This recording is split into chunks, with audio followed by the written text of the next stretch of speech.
Olá, seja bem-vindo a mais um episódio do nosso podcast Norte Imobiliário. Nós estamos aqui com o segundo episódio com Bruna Fernandes, uma contabilista certificada que vai te explicar tudo sobre cedência de posição e mais-valia. Bruna, muito obrigada. Eu estou muito feliz de ter você aqui, de verdade, porque eu sei que você conecta. Isso é importante e entrega muito. Vamos falar sobre... Primeiro eu quero falar sobre quais são os impostos que os clientes têm que pagar na hora de fazer uma escritura. Quando fazem aqui a escritura do imóvel, geralmente temos o IMT e o imposto de selo. Claro que podemos ter aqui alguma isenção associada, mas geralmente são aqui estes. Depois ainda temos, ou não, se existir aqui o financiamento bancário, impostos associados. Sobre o financiamento. Que eu acho que é aquilo que as pessoas menos contam. Eles levam um susto quando vê isso. O imposto de selo sobre o crédito bancário, mais advogados, notários, tudo neste processo envolvido. Aqui já não é imposto, é mais a parte do serviço, mas também geralmente está adjacente no serviço todo. Sim. Mas estes são os principais. IMT, imposto de selo na compra, quando faz a escritura final. Sim. E isso. Depois podemos ter aqui o IMI também, ao longo dos anos que tem o imóvel. Dependendo também do valor do mesmo, ainda podemos ter o adicional ao IMI, que é o IMI, e aqui já depende do valor do imóvel. E agora nós estamos com o incentivo do governo, que é, né, os jovens até 35 anos que não pagam esses impostos na compra da sua primeira casa. Exatamente, temos esta vantagem bastante interessante, não é? Até aos 35 anos, e mesmo que às vezes, quando é em casal, um tem menos de 35 ou tem mais, a metade do que tenha 35 anos fica aqui isento do IMT, imposto de selo. Olha, isso tem aquecido muito o mercado imobiliário. Não é? O que muda quando você compra um imóvel para habitação própria ou um imóvel para habitação secundária? Nos impostos, o que isso acarrega? Aqui, a nível desta isenção, deixamos de ter para... Imediatamente. Também, geralmente, a nível do financiamento, a nível do banco, pode não ser aqui tão atrativo, não é? Isto se não for a capitais próprios. Depois, mas isto aqui nem é parte dos impostos, só gosto de deixar esta nota. A nível dos impostos, o que é que vai fazer com essa casa? Sim. Se for só para ter uma casa secundária, tudo ok. Vai ter na mesma MT imposto de selo, mas não tem mais nada, e o IMI, não é? Mas não vai ter mais nada adjacente. Se quiser ter retorno sobre esse imóvel, aqui podemos ter duas coisas, que é arrendar a outras pessoas e vamos ter aqui os rendimentos prediais. Sim. Ou seja, vai fazer um contrato de arrendamento e aqui nós temos algumas vantagens dependendo da duração do contrato. Certo. Se for menos de 2 anos, vai pagar 25%. Certo. E isto aqui é uma taxa fixa de 25%. Ou seja, se eu tiver rendas de 1.000 euros, dá para retirar certas despesas, por exemplo, se tiver feito obras, se tiver condomínio, se tiver pago alguma taxa à Câmara, isso dá para ser, o IMI, isso dá tudo para ser abatido aqui ao valor da renda anual e multiplica por 25%, é o imposto que vai pagar. Se não, pode optar pelo chamado englobamento. Isto é sempre muito complexo, esta questão do englobamento. Sim, então, é mesmo. Quando nós somos residentes em Portugal, nós somos sujeitos às taxas gerais na maior parte dos casos. Relativamente a estes tipos de rendimento, temos as taxas gerais que vão de 13% a 48%. Certo. Então nós temos que ver quando é que vai compensar o englobamento. Este rendimento aqui de prediais não é de englobamento obrigatório, ou seja, esta taxa de 25%, mas se eu quiser englobar, ser tributado a uma taxa inferior, dependendo do escalão em que eu estou.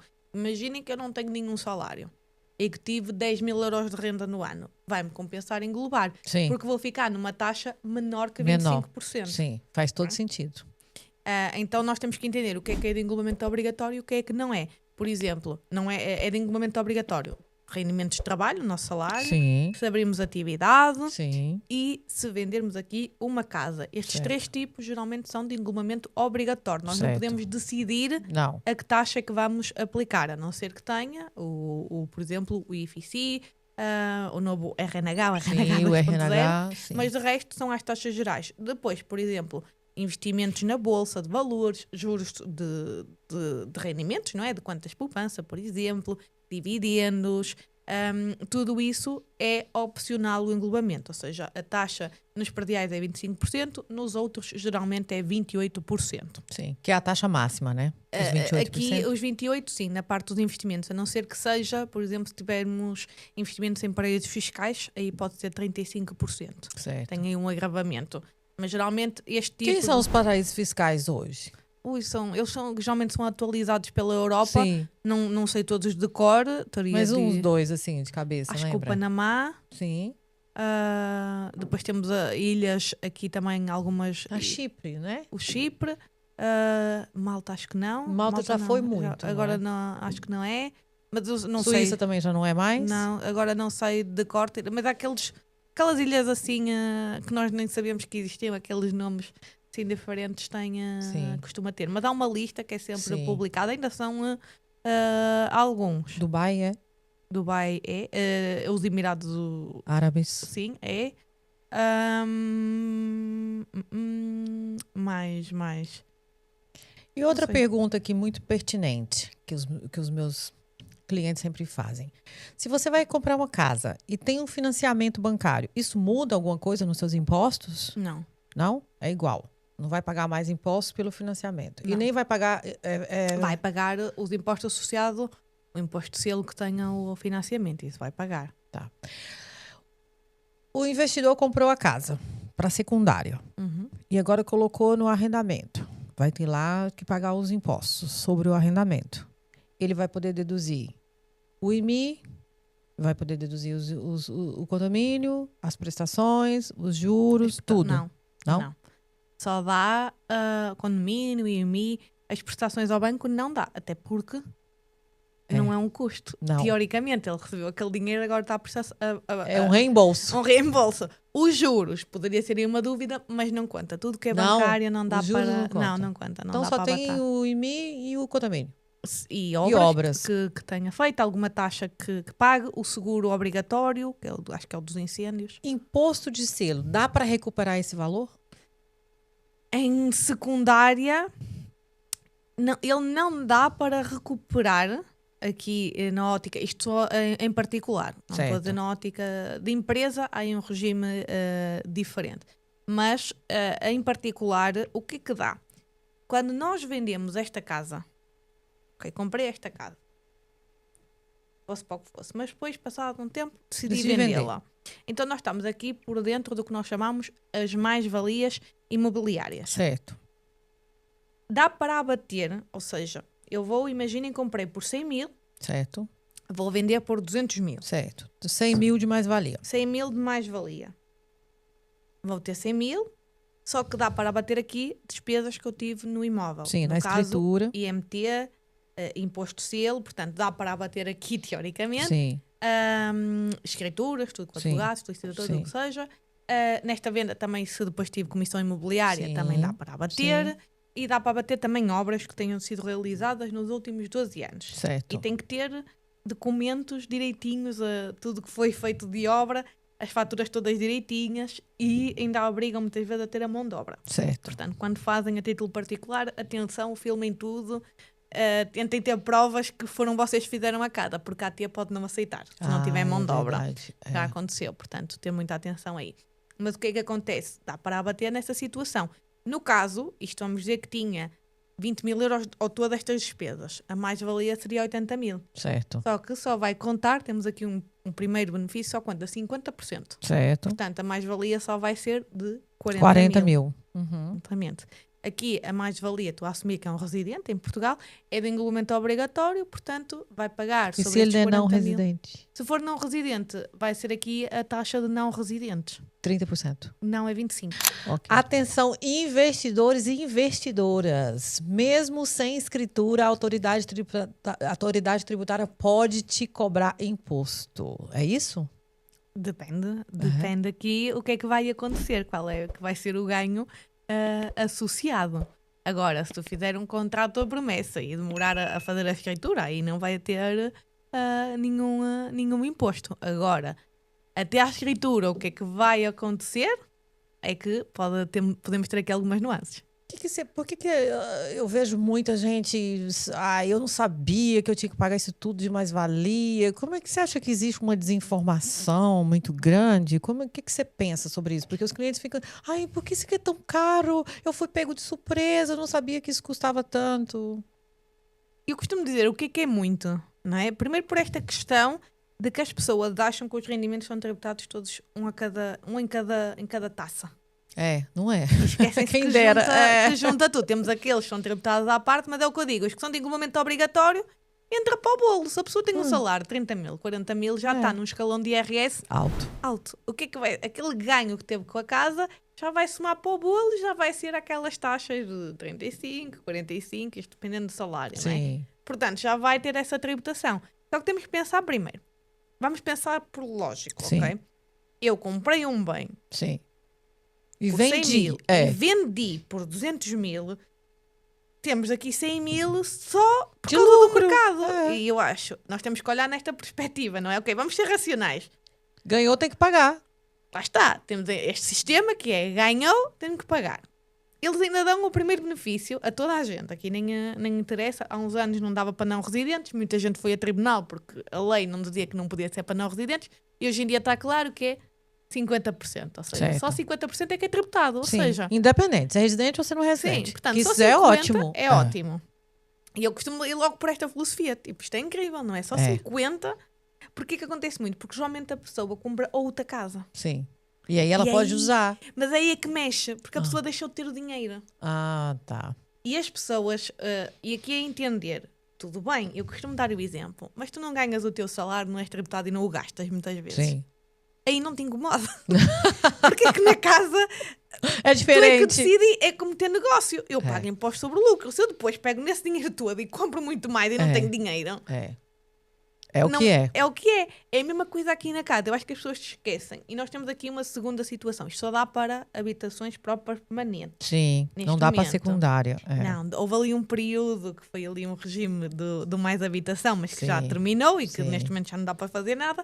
Mas que houve ali que as secundárias ainda deu para vender e se usasse na casa, no crédito foi só um benefíciozinho momentâneo. Sim. Então o que é que acontece? Quando é habitação própria permanente, se vender e comprar outra, e aqui é que começa o problema. As pessoas pensam que é se reinvestir o valor da mais-valia. Não. E não é errado.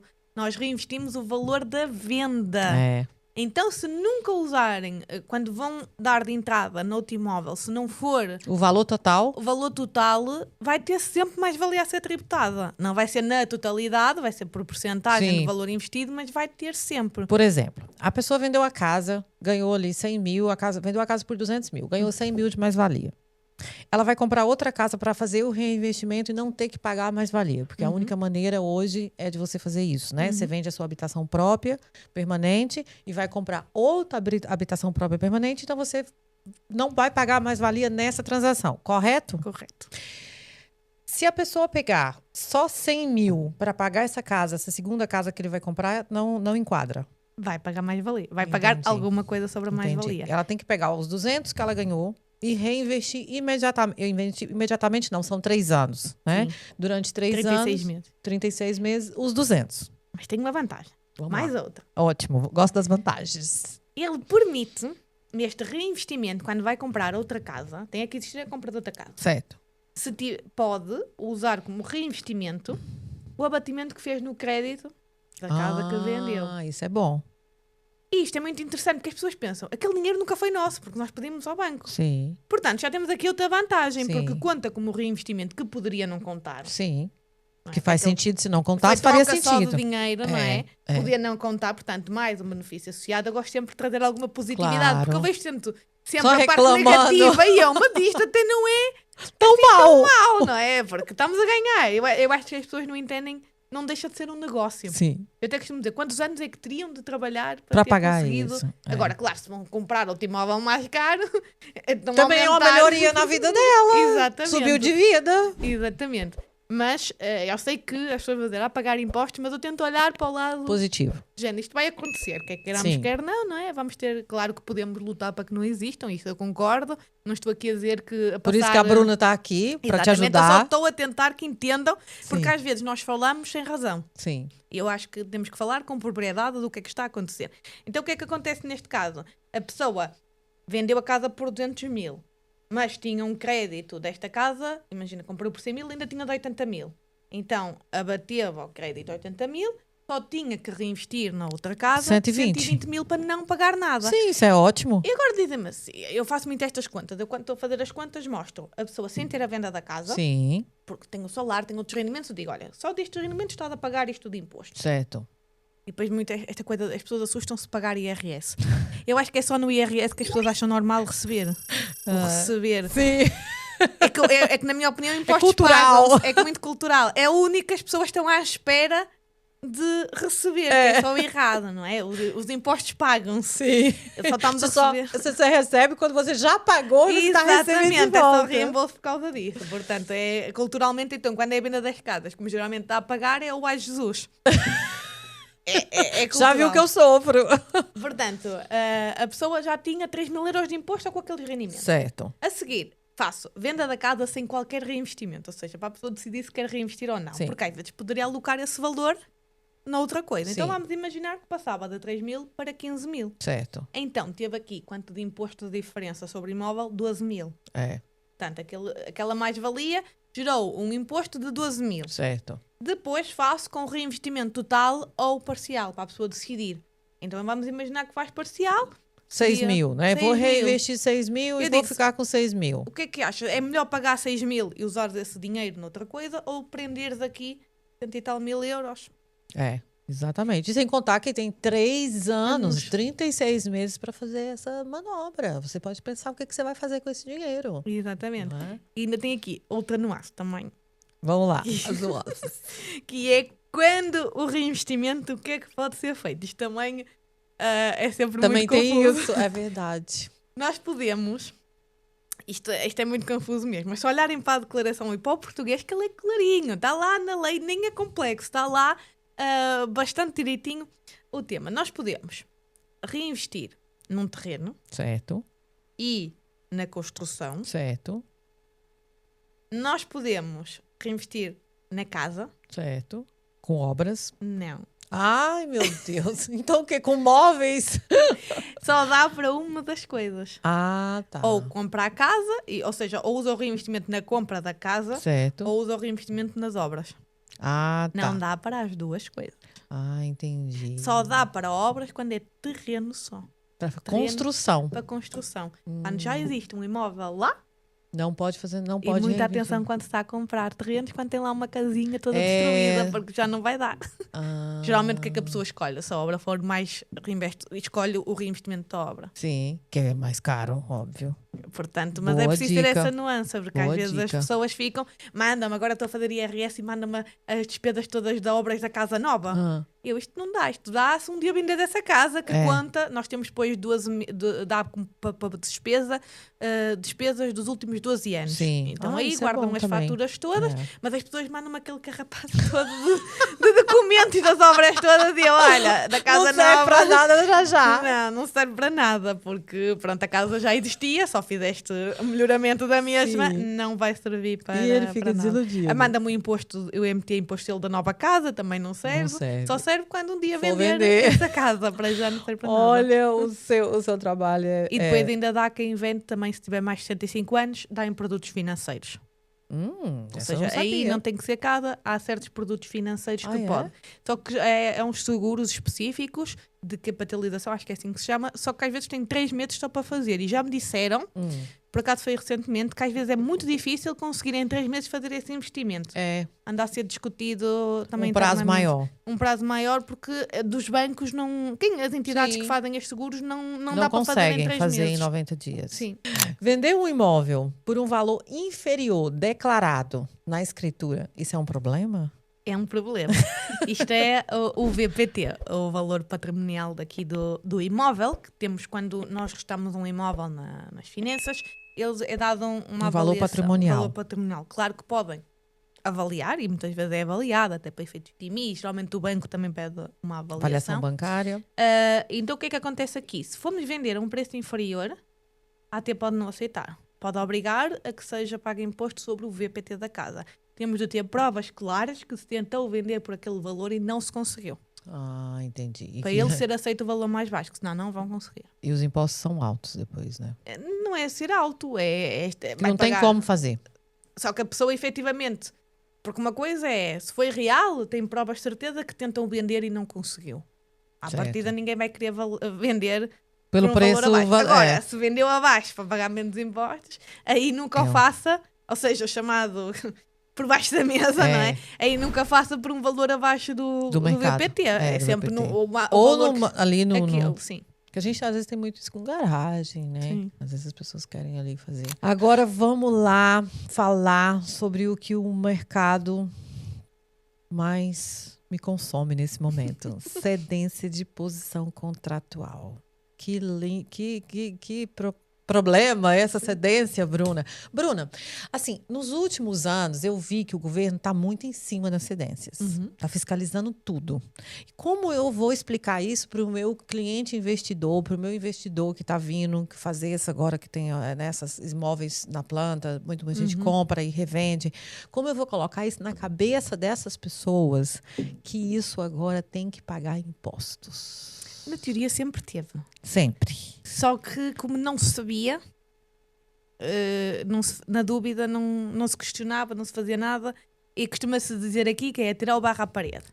Atirava-se o barro à parede e só que agora o barro está voltando. Porquê? Porque em 2019 foi feito um pedido de informação vinculativa, chama-se as PIVs, que é pedir... Eu estou na dúvida como é que isto é tributado, ou se é ou se não é, tenho dúvidas e peço um esclarecimento à AT. Certo. Não tem nada a ver com ligar por telefone para a linha, ou é balcão, nada a ver, ou ir às finanças, nada a ver. Isto é um pedido que pessoas especialistas dentro da autoridade tributária vão analisar e vão dar uma resposta que depois é publicada. Certo. Portanto, se quiserem encontrar, basta pôr informação vinculativa, cedências de posição, IRS e vai aparecer a mesma. Certo. É semelhante à venda de casa. Muito semelhante, só não entra aqui a despesa, nem há o reinvestimento porque não há um imóvel na teoria, mas isto eles chamam incremento patrimonial. Certo. É categoria G, não falámos há um bocado, é Sim. uma mais-valia, é Sim. a categoria G de rendimento. Sim. E no caso tem a vantagem, é só 50% do ganho, só que vai ter que ter aqui, passou uma posição, isto também acontece com, por exemplo, quem tem uma empresa e vende a cota da empresa, é semelhante. Sim. Então o que é que acontece aqui? Eu por acaso já sabia deste tópico há uns anos, porque o meu namorado é engenheiro civil e trabalha para uma entidade que constrói e vende carros, portanto existe muito esta parte das cedências de posição. E no caso também começou a surgir, isto foi ali em 2020, 2021, e eu também tinha bastantes dúvidas. Hoje em dia arrependemos de não termos feito alguns investimentos nessa altura. Já dá tempo, ainda tem bons investimentos. E pronto, e surgiu muito essas dúvidas e foi também daí quando começou a existir mais pessoas a fazer, também com cada vez mais construção nova, não é? E foi aí que surgiu o pedido AT e que sabia dúvidas, deixaram de existir e que regularizou a situação e que veio trazer alguma segurança. Eu acho que também não é algo negativo, mas traz-nos a certeza do que é para fazer. Então cuidado, se não declarar, pode... Está aqui um crime fiscal. É um crime fiscal, exatamente. Esse crime depende do valor, mas vai ter aqui uma coima associada. E como isto envolve aqui, apesar de o contrato de promessa não é restado, teoricamente, eles não sabem, não é? Mas atenção, que muitas construtoras hoje, muitas promotoras hoje, elas pedem financiamento ao banco para essa construção. Então, esses contratos ficam vinculados nos empréstimos. Então, isso pode haver uma comunicação e você pode ter um imposto retroativo e com penalidade. Sim, temos aqui sempre...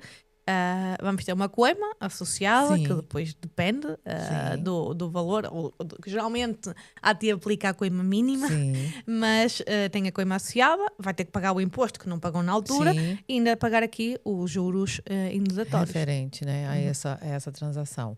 Então, cedeu o contrato e achou que escapou do imposto, pode ser pego pelo imposto de selo e pelo IRS, é isso? Sim, tem aqui esse tipo. Eu estou a falar mais a nível do IRS. Sim. E tem um imposto de selo. Exatamente. Acho que é o IMT que tem.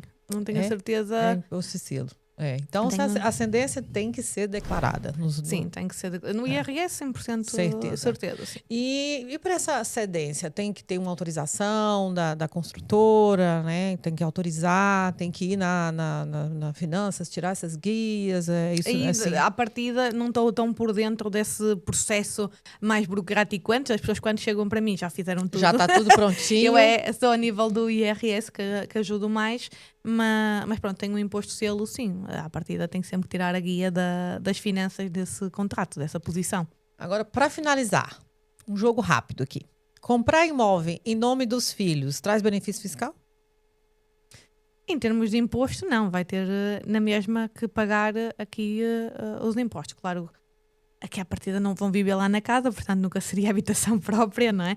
Permanente. Aqui às vezes, uma das vezes as coisas que as pessoas falam um pouco é a doação entre pais e filhos. Sim. Então aqui pode ser interessante, compra agora um imóvel e daqui a 20 anos faz a doação. Aqui vai ter o imposto de selo na mesma. Quando é bens imobiliários, tem aqui o imposto na mesma, na doação. Não tem, é reduzido mesmo assim, mas em imóveis, se for dinheiro ou outros tipos de doações, não há imposto nenhum entre pais e filhos, mas quando é uma casa, tem ali ainda o imposto de selo. Mas mesmo assim, porquê que acontece aqui? Nesta doação, o valor da casa vai ser o VPT na data da doação.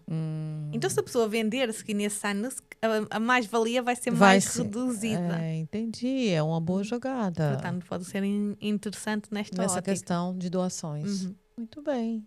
Fatura imobiliária pode ser descontada? Pode ser descontada, tem que estar no contrato da venda, lá identificado, sim, que existiu mediação, mas pode ser descontada como despesa. Ok, muito obrigada.